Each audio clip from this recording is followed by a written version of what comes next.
Hey everybody, it's Danny here with Danny Reviews. And if you own a 3D printer and you're looking for some new filament, some new spindles, check out Overture. You know this brand, they make great quality filament for your 3D printer. This here is going to be black and it's the PETG. This is going to be, so if you're doing any large printing, any large models you're going to be making, I'm going to go ahead and throw this in my 3D printer. But let's go ahead and cut one open. I love how they're all vacuum sealed, which they're not going to be dried out. Give that a slice there.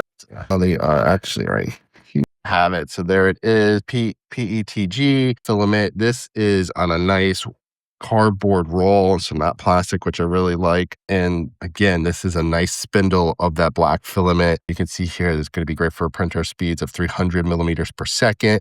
You're going to want your bed temperature around 65 to 70 degrees Celsius.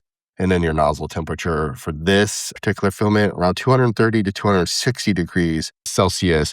And I love that they tell you how much you've used as far as the grams go. You get down here, you're down to like 200 grams left. So overall, really cool filament, really nice. I can see here to pull this out. I love how they have that loop here, so it's not unwinding, but you just feed this in through your printer and you are off to the races to start printing anything in black, especially with the modern day printers of having multiple spindles. You can, black's usually a go-to staple, so it's nice that you get 4 in this pack. So shout out to Overture for gifting me this. I could do this review.